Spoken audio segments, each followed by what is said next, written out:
The NHL trade deadline has come and gone. The Philadelphia Flyers are not making the playoffs, but that doesn't mean that there's no reason to watch. There's little increment things to keep an eye on.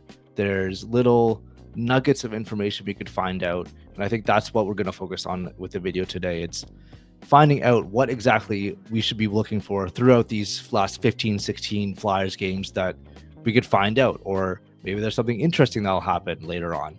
But that is what we're here to talk about. There's still things to figure out, still things to find out, it's still things to watch the games for. Before I get even started with a single point, please subscribe. Broad Street Hockey is one of the top places for independent coverage of the Flyers and everything around the hockey world. So it just makes sense to subscribe. We're marching towards a goal of 1,000 by the end of the month. It would mean a lot for you to subscribe. Be a free one-click way to support us. So just hit that subscribe button, please. Now, with the departure of Scott Laughton, Andrei Kuzmenko, although he was not here for a very long time, and Erik Johnson at the trade deadline, Joel Farabee and Morgan Frost being moved about a month prior, a lot of roster spots have opened up. And that means the Flyers have recalled a bunch of players. You have Ole Lycksell, you have Rodrigo Abols, and you have Emil Andrae making his triumphant return to the Flyers blue line. Now, one of the main points is the youth having a big impact on this team. The youth is what we could figure out what is in these players. Ole Lycksell and Rodrigo Abols are not necessarily the top of the lineup players, the key prospects that we want to really keep an eye on and hope for the future and hope for more. There could still be a usable regular NHL player somewhere in there. So I think that's what like the last 15 or 16 games we're going to find out. And Emil Andrae, we know that there's definitely an NHL player there. We really liked what we've seen, but it's going to be some growing pains. There's going to be other things that we keep an eye on.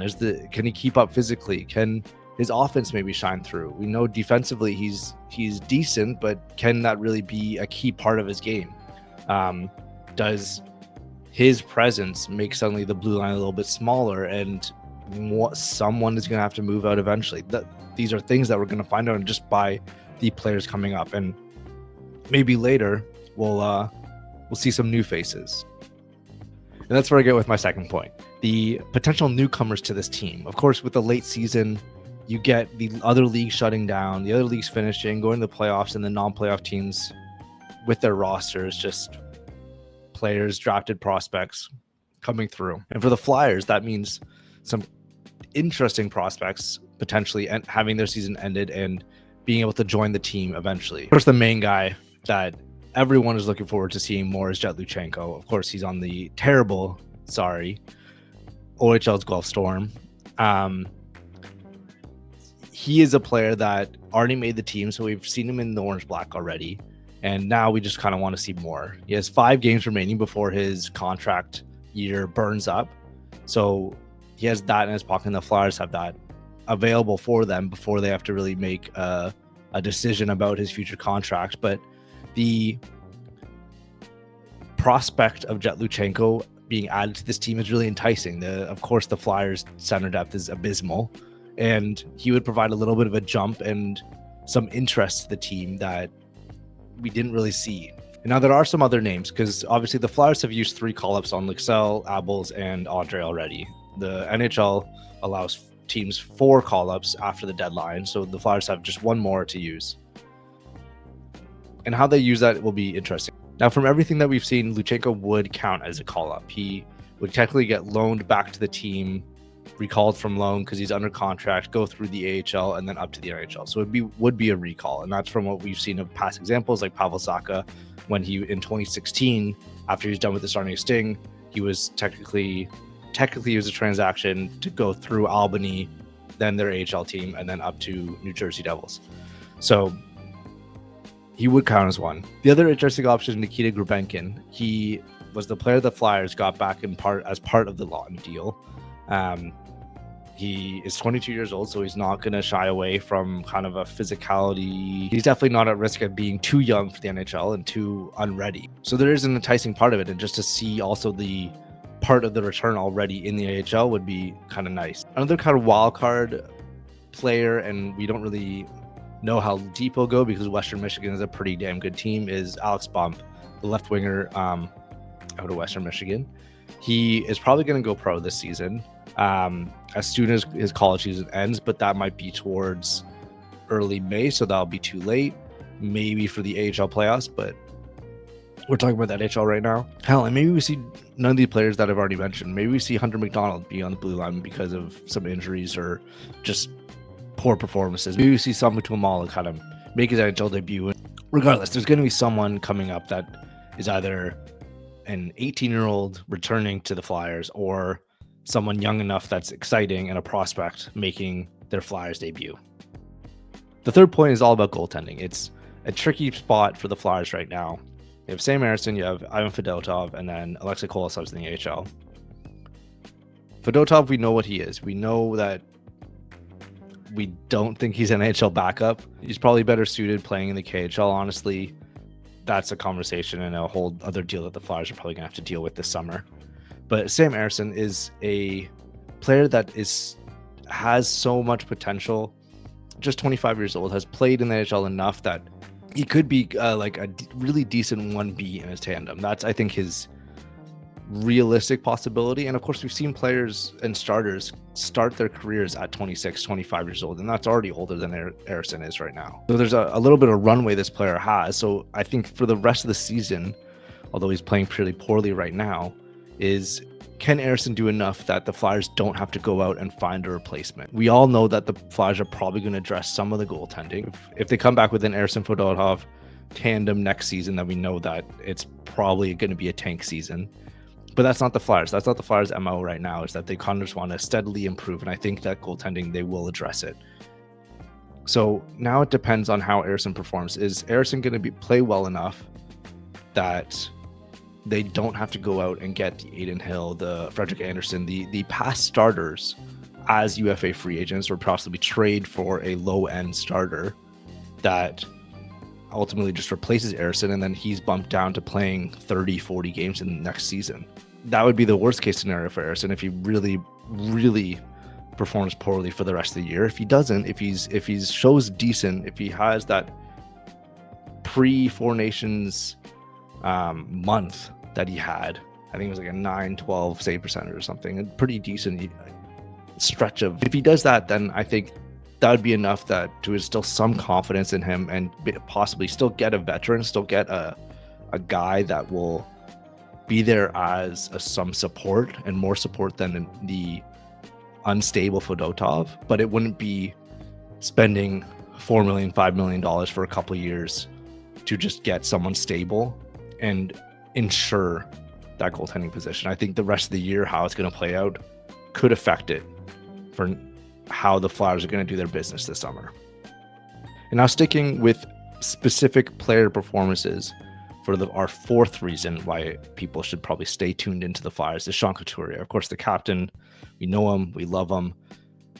He's right now playing with Owen Tippett and Matvei Michkov, but it's going to be really interesting to see what he's like for the rest of the year. He's had these games where he has played pretty well. He's been that force that you could see. He's like a Jordan Staal third line center for a long time. He could age into that gracefully. He'll settle into that role. And then there's other times where it's like that cap hit is going to be dangerous. He might be a buyout eventually, but that's the worst case scenario. Maybe he'll just be settled into a fourth line role at a very expensive fourth liner, but a fourth liner regardless. And maybe he'll just kind of hang out there. But that's looking in the future. I think for the rest 15, 16 games, it's just going to be interesting to see what we see with Sean Couturier. Because then maybe we could see him as one of next year's top 6 centers. Instead of feeling gross about it, we could be like, okay, that he had a pretty decent last month or so. So maybe he can make this work.